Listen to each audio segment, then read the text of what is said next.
Dear students, अभी हम psychodynamic school के जो थिंकर्स हैं उनके आइडियाज़ डिस्कस कर रहे हैं. We have already discussed Freud, we have already discussed Alfred Adler. जो तीसरे इम्पोर्टेंट साइकोलॉजिस्ट हैं कार्ल गुस्ताव युंग, जो स्विस साइकोलॉजिस्ट एंड साइकियाट्रिस्ट थे. फ्राइड के बहुत करीबी थे. फ्राइड ने इनको बहुत इनकरेज किया और फ्राइड के आइडियाज़ से बहुत प्रभावित थे. इवन जो इंटरनेशनल साइको एनालिटिक एसोसिएशन बनाया फ्राइड और उनके दोस्तों ने, उसके ये पहले प्रेसिडेंट थे और मेंबर तो थे ही वियना साइको एनालिटिक सोसाइटी के. लेकिन बाद में शुरुआत में तो फ्राइड के ही जैसे विचार थे, लेकिन बाद में ये फ्राइड से मतभेद उनका हो गया और इन्होंने एक अपना स्कूल ऑफ थॉट डेवलप किया जिसको हम एनालिटिकल साइकोलॉजी कहते हैं. मैं रिमाइंड कर रहा हूँ कि एडलर की जो साइकोलॉजी थी उसको इंडिविजुअल साइकोलॉजी कहते हैं और इनकी जो साइकोलॉजी थी उसको एनालिटिकल साइकोलॉजी कहते हैं. तो ये जो शब्द है वो कॉम्पिटिटिव एग्ज़ाम के लिए इम्पॉर्टेंट है. जहाँ फ्राइड और एडलर ऑस्ट्रियन थे, वियना के रहने वाले थे.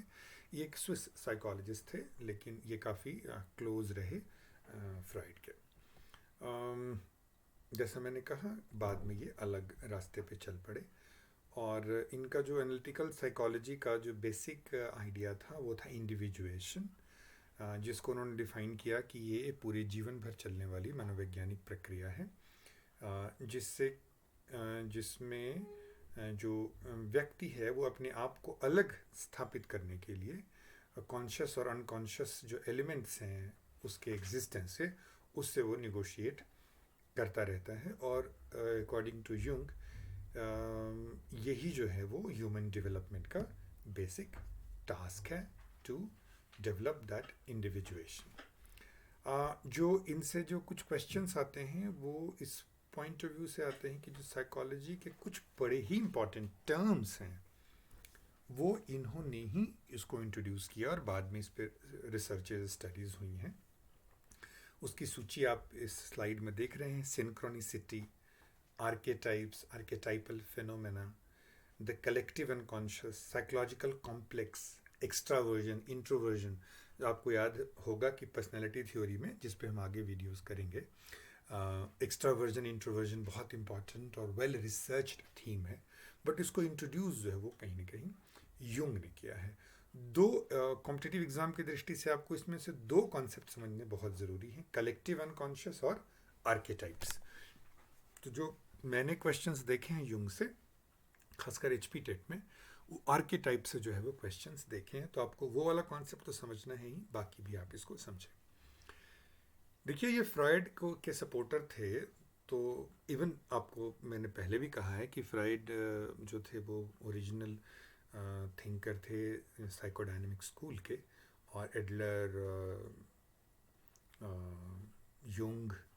जुंग लिखते हैं JUNG, बट पढ़ते हैं युंग, जे जो है वो साइलेंट होता है.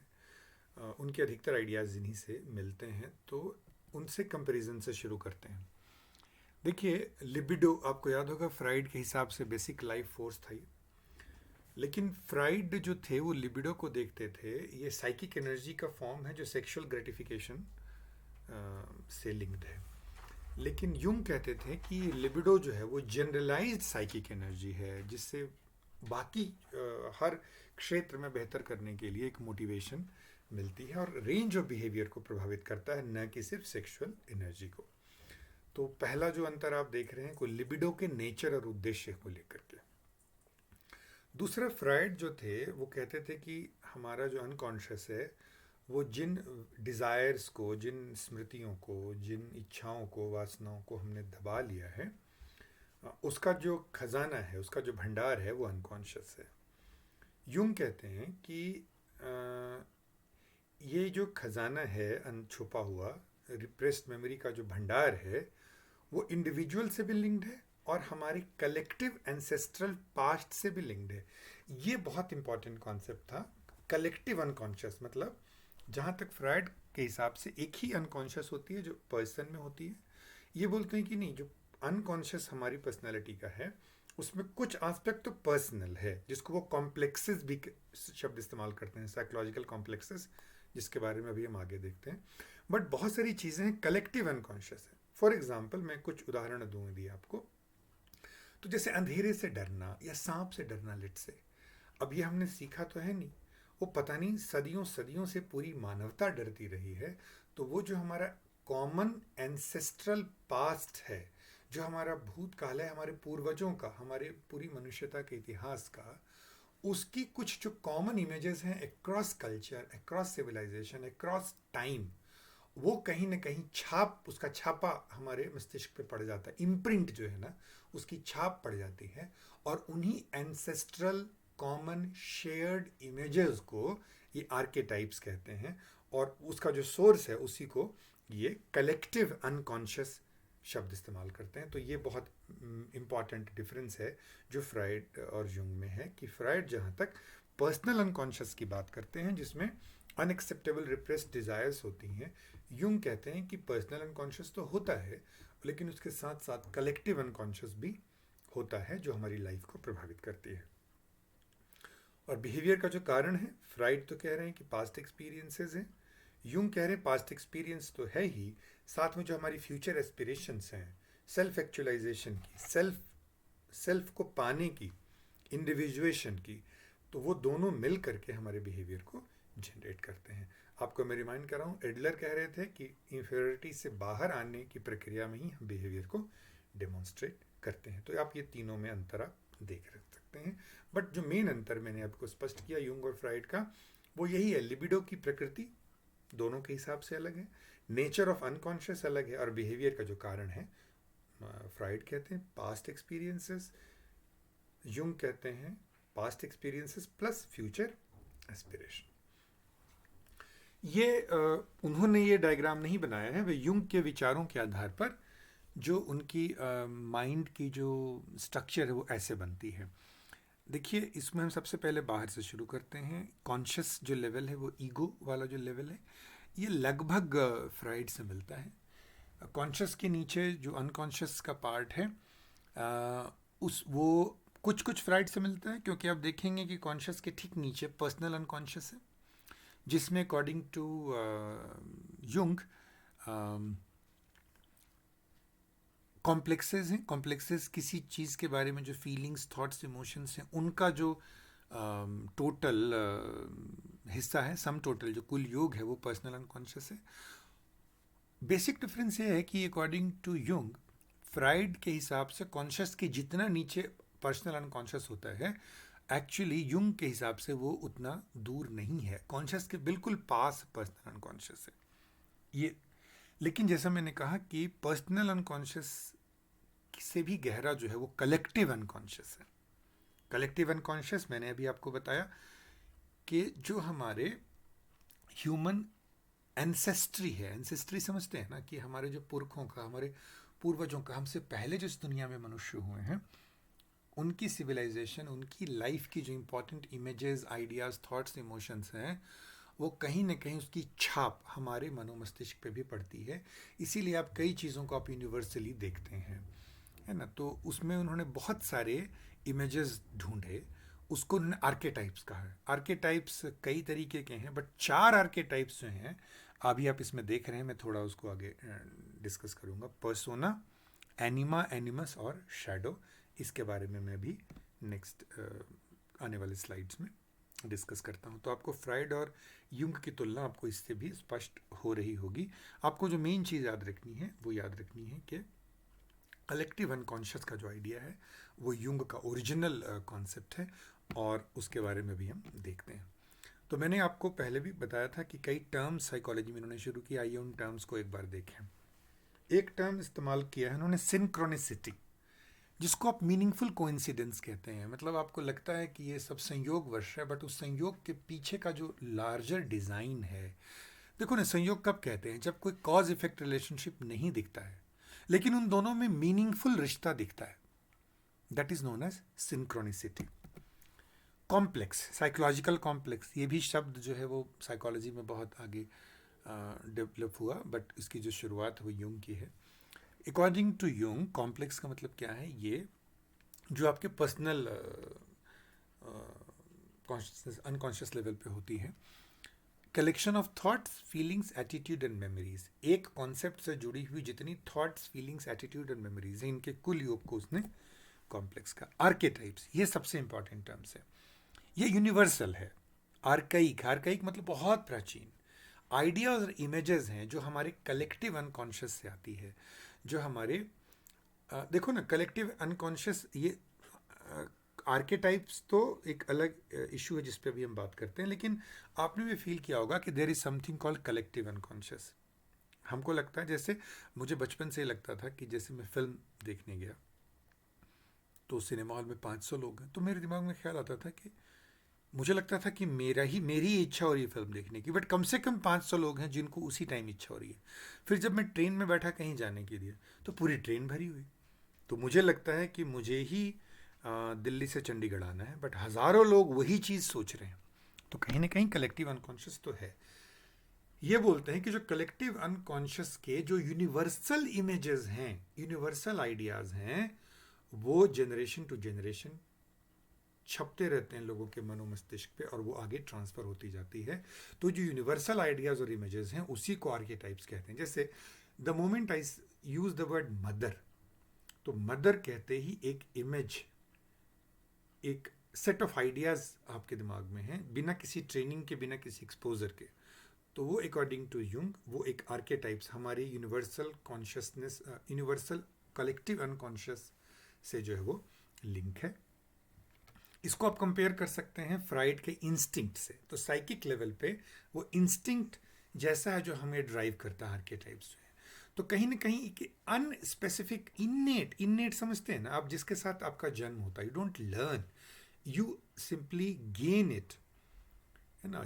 जन्मना जो चीज़ है, जन्मजात जो चीज़ होती है, वही इन्नेट अनस्पेसिफिक नॉलेज है जो ह्यूमन हिस्ट्री के कुल योग से निकला है और हमारे कॉन्शियस बिहेवियर को कहीं ना कहीं वो डायरेक्ट करता है। तो जैसे मदर को कैसे होना चाहिए, अकॉर्डिंग टू यूंग, हम अपनी मदर को देख के तो सीखते ही हैं, दुनिया अपने आसपास की मदर्स को देख के तो सीखते ही हैं, लेकिन अब तक जितनी मदर्स हुई हैं उनको लेकर के जो हर सिविलाइजेशन में एक यूनिवर्सल इमेज डेवलप हो गया है, वो हमारे अनकॉन्शियस माइंड में एक इम्पॉर्टेंट मेमोरी के रूप में है। तो मतलब आप अंतर देखें, फ्राइड इंडिविजुअल रिप्रेस्ड मेमोरीज की बात कर रहे हैं, यूंग जो है यूनिवर्सल मेमोरीज जो एंसेस्ट्री से हमको मिलती है उसके बारे में भी बात कर रहे हैं। की आर्केटाइप्स जो हैं वो 4, जैसे मैंने बताया, पर्सोना, मास्क। ये क्या है कि जैसे हम लोग किस समय, किस सिचुएशन में अपने कौन से पार्ट को छुपाना है और कौन से पार्ट को जताना है, तो वो जो मास्क है वो हमको एक कलेक्टिव अनकॉन्शियस से मिला है, हमारी कॉमन हेरिडिटी जो है ह्यूमैनिटी की, उससे मिला है। उसके द्वारा हम एक एक्टर की तरह हम लोगों को वही बताते हैं जो हम बताना चाहते हैं। तो ये जो एक आर्केटाइप है वो कलेक्टिव अनकॉन्शियस का बहुत इंपॉर्टेंट टाइप है। इसको बोलते हैं पर्सोना टाइप। एनिमा और एनिमस, एनिमा और एनिमस, देखिए इसमें लिखा है बायोलॉजिकल सेक्स का मिरर इमेज है। कंफ्यूजिंग लग सकता है, लेकिन उसको आप ध्यान से समझिए। सिंपल भाषा में समझते हैं, टेक्निकल भाषा आप अपने आप समझ जाएंगे। देखिए वो ये कहते हैं कि हर ओके, इसको ऐसे समझिए कि जन्म जन्मांतर से, सदियों सदियों से, जब से मनुष्यता है, स्त्री और पुरुष एक साथ रहते हैं। एक साथ रहने से एक दूसरे की कैरेक्टरिस्टिक्स छप जाती है एक दूसरे पे। लेकिन जब हम जन्म लेते हैं तो हमारा तो कोई, या तो हम मेल होंगे या फीमेल होंगे, लेकिन उस मेलनेस में भी एक फीमेलनेस होती है और उस फीमेलनेस में भी एक मेलनेस होती है। उसी को मिरर इमेज कह रहे हैं। मतलब एक मेल में जो फीमेल कैरेक्टरिस्टिक्स होती हैं, फीमेल आर्केटाइप्स होती हैं, उसको बोलते हैं एनिमा। और एक फीमेल में जो मेल आर्केटाइप्स होती है उसको बोलते हैं एनिमस, है ना। जैसे मेल आर्केटाइप क्या है, मान लो डोमिनेशन का है, तो फीमेल आर्केटाइप क्या है, टू बी डोमिनेटेड। तो आपने देखा है ना, हर इंडिविजुअल में दोनों होगा, किसी में कोई चीज़ डोमिनेट करेगी, किसी में कोई चीज़, किसी में कोई चीज़ अनडोमिनेट करेगी, किसी में दूसरे में कुछ और करेगी। तो सिंपल भाषा में कि पुरुष में जो स्त्री की छवि है, या स्त्रियोचित लक्षण हैं, कैरेक्टरिस्टिक्स है, वो एनीमा है, उस आर्केटाइप का नाम, और स्त्रियों में जो पुरुषत्व है वो एनिमस है। तीसरा है शैडो, वो हमारे एनिमल साइड ऑफ पर्सनैलिटी है। आप इसको कंपेयर करिए फ्राइड के इद से। फ्राइड का इद जैसा था, आपको याद होगा फ्राइड वाला वीडियो, तो उसमें मैंने इमेज यूज़ किया है जिसमें वो जानवर जैसा, जो हमारे अंदर का जो जानवर वाला पार्ट है, जो क्रिएटिव भी हो सकता है। आपको याद होगा कि मैंने एक शब्द इस्तेमाल किया था, डिफेंस मैकेनिज्म, उसमें हमने डिस्कस किया था कि जो उदात्तीकरण, सब्लिमेशन जो है, मतलब यदि आपके अंदर का जानवर जो है वो पॉजिटिव दिशा में भी जा सकता है, जो एनर्जी वो क्रिएटिव फॉर्म भी ले सकती है। मतलब फ्राइडियन या साइको एनालिटिक थ्योरी के हिसाब से जो सेक्सुअल एनर्जी है नेगेटिव फॉर्म में जाती है तो रेप करता है इंसान, और पॉजिटिव साइड में जाती है तो रोमांटिक सॉन्ग्स लिखता है, म्यूज़िक कंपोज करता है, पेंटिंग्स बनाता है। तो जो हमारा शेडो पार्ट है, एनिमल साइड है हमारी पर्सनैलिटी का, जो ईद से मिलता जुलता है, उस आर्केटाइप को उन्होंने कहा शेडो। सेल्फ, जो हम कन्फ्लिक्टिंग एक्सपीरियंसेस होते हैं लाइफ में, उसको हम एक कॉमन यूनिटी के रूप में जो डेवलप करने की जो हमारे आर्केटाइप है वो सेल्फ है। और अल्टीमेटली लाइफ का एम भी यही है कि हम एक सेल्फहुड को प्राप्त करें, मतलब इंडिविजुअल सेल्फ और कॉस्मिक सेल्फ। ये बिल्कुल इंडियन अध्यात्म वाले आइडियाज़ हैं कि जो हमारा इंडिविजुअल सेल्फ है और कॉस्मिक सेल्फ जब मर्ज कर जाता है तो हमारा एक सेल्फ जो आर्केटाइप है वो डेवलप होता है, वो कहीं ना कहीं सेल्फ एक्चुअलाइजेशन से लिंक्ड है। ये 4 मोस्ट डोमिनेंट टाइप्स हैं। लेकिन इसके अलावा जो एक और इंपॉर्टेंट टाइप है, father archetype, mother archetype, hero archetype. हर सिविलाइजेशन में जो हीरो की इमेज सेम है, फादर की इमेज सेम है, मदर की इमेज सेम है। तो बिना फादर मदर हीरो को देखे हुए हमारे मन में इनके आर्केटाइप्स हैं, और वो हमारे कॉन्शियस लाइफ को डायरेक्टली और इनडायरेक्टली कंट्रोल करते हैं। ये देखो जो मैंने 4 इंपॉर्टेंट आर्केटाइप्स बताए हैं उसकी विजुअल रिप्रेजेंटेशन है। एनिमा एनिमस देखिए आप, मेल है लेकिन मिरर में उसको फीमेल दिखाई दे रही है, और यदि ये फीमेल होती तो मिरर में एम दिखाई देता। तो ये जो अभी जो है वो एनिमा आर्केटाइप है। यदि ये फीमेल बाहर होती और मेल अंदर होता तो वो एनिमस होता। शैडो आप देखिए, एक्चुअल कुछ है बट अंदर उसके कुछ और चल रहा है, ईद की तरह उसके अंदर जो रिप्रेस्ड मेमोरीज हैं जिसको हम बचाना चाहते हैं, लोगों से छुपाना चाहते हैं, हमारी सीक्रेट्स डिज़ायर्स जो हैं वो इसमें शामिल होती है। परसोना देखिए, अलग अलग कॉन्टेक्स्ट में हम अलग अलग मुखौटा धारण कर लेते हैं और अपनी जो चीज़ वही चीज़ लोगों को जताते हैं जो हम जताना चाहते हैं। तो सोशली अप्रोप्रिएट बिहेवियर जताने की जो आर्केटाइप है वो परसोना है। और सेल्फ जो है वो आइडियल आर्केटाइप है कि जहाँ पर हम लाइफ की सारे कॉन्फ्लिक्ट से जो कंट्रास्टिंग एक्सपीरियंसेस हैं उसमें जब एक यूनिफाइंग एक्सपीरियंस की तरफ जाते हैं तो वो जो आर्केटाइप है वो डेवलप होता है। ये इंपॉर्टेंट आइडियाज़ थे, और मैंने जैसा कहा एक्सट्रोवर्जन इंट्रोवर्जन का आइडिया भी यही था। 4 जो इंपॉर्टेंट साइकोलॉजिकल फंक्शंस को भी पहली बार इन्होंने आइडेंटिफाई किया, जिसमें बहुत ज़्यादा रिसर्चेज हुई हैं लर्निंग में और जनरल साइकोलॉजी में। थिंकिंग, फीलिंग, सेंसिंग, इंट्यूटिंग, ये बाद में बहुत सारे रिसर्चों का आधार स्तंभ बना। थिंकिंग, फीलिंग, सेंसिंग और इंट्यूटिंग, इसको भी आइडेंटिफाई करने वाला व्यक्ति कार्ल गुस्ताव युंग था। और इसी के कॉम्बिनेशन से जो 8 पर्सनैलिटी टाइप बाद में बने वो भी उसका कहीं ना कहीं रूट जो है युंग के कॉन्सेप्ट में दिख रहा है। तो आई होप युंग का जो बेसिक आइडिया था कलेक्टिव अनकॉन्शियस, युंग का जो बेसिक आइडिया था आर्केटाइप्स, उसकी आपको कुछ समझ डेवलप हुई होगी। कम से कम इतनी कि यदि MCQ क्वेश्चंस में उससे कुछ प्रश्न पूछे जाएंगे तो I am sure you will be able to answer.